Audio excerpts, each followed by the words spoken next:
Speaker, there is a reason that the car is synonymous with freedom. It is because they freed people to live where they want, work where they want, to go where they want. It is precisely for that reason that we are proud to oppose this policy. Firstly, in terms of setup, we would note that this is a prefer a world debate, so you can't reason retrocausally as to why it is that personal automobiles do not exist. We'd engage in the most charitable possible setup for the affirmative team and contend that this is a world that is in every regard similar to the status quo except for the lack of personal automobiles. It's not, for example, that internal combustion engines were not invented when humanity still lives in a pre-industrial society. We would suspect, however, for example, that probably work vehicles still exist, trucks, aeroplanes, etc., and probably there are more of these vehicles to compensate for the lack of personal automobiles. Maybe the taxi industry is much larger than it otherwise would be. I'm going to make two arguments then. Firstly, on the utility and benefit that personal automobiles provide, and then secondly, on the environment. Let's start with the argument on utility. Firstly, I want to note here that this argument will explain why it is that cars are far superior to any of the alternatives as a form of personal transport, and then why that leads to major implications in terms of both economic growth and human happiness. So, why is it that cars are superior?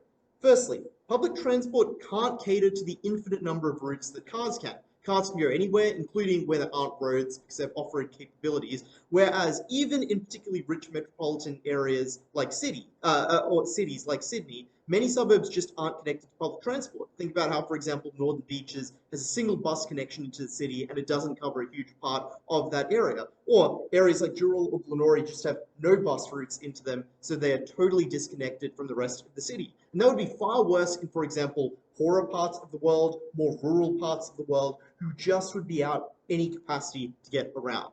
Secondly, though, there's a directness problem.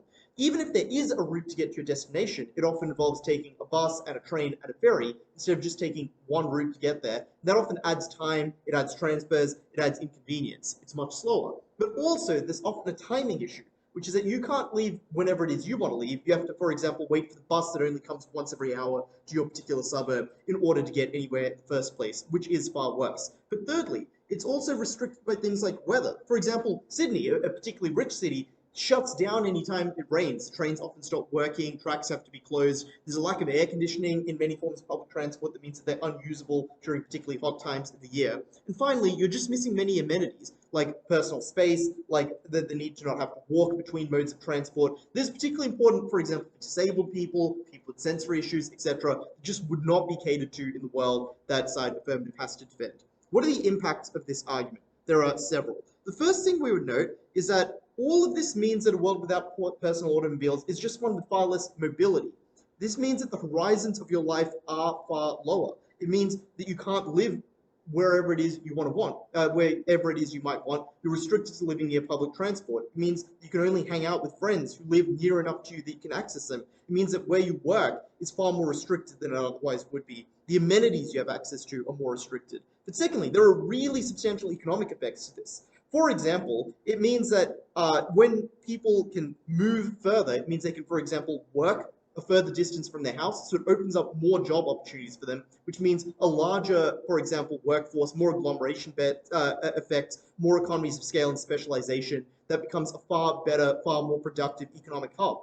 But secondly, this is also particularly bad in rural areas where you just can't have public transport because there are huge distances to cover, and the low population density means that public transport is just entirely unviable in these contexts. That means people in rural areas probably have to be relatively self-sufficient. They can't purchase goods in the same way. They can't go to a grocery store. They can't access a hospital. So they have to rely on, for example, the medical care they can provide to themselves, food that they themselves can grow. This means that the lives of people in rural areas, who are often already much poorer and have much worse access to services, are substantially impoverished. But it also means that the economy writ large is dragged down because it means far more people have to work in agriculture, or far more people have to work in these rural areas to achieve the same kind of output that we get today with the benefit of having personal vehicles you otherwise would not have.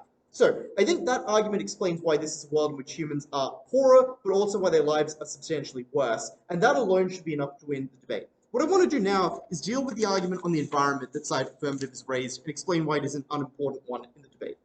4 reasons. Firstly, we would note that cars' contributions to CO2 emissions are relatively small. Transport has had about 15% historical contribution to total CO2 emissions, and cars make up a relatively small amount of that, because it's primarily things like planes, shipping, and trucks that emit the most. Cars emit relatively less. Secondly, we would note that the invention of things like electric vehicles means that share of emissions is likely to plummet into the future. Secondly, we would note that Affirmative's world probably requires more heavy vehicles, more trucks to move goods around because people are less able to move, more buses, more public transport, etc., which probably means that there is also some compensation in forms of more emissions in other areas, even if you have less emissions from cars. But thirdly, we would note that without the personal automobile, we also get less important technological change. For example, the rise of electric vehicles probably would not be possible without a large share of people owning personal automobiles, because it's far easier to electrify a car, which has relatively short range requirements, and where people are willing to pay a premium for the benefit of a luxury electric vehicle, like Teslas, for example. But it's less true of trucks, for example, where the weight of batteries is a much bigger problem, where range needs to be much larger, etc.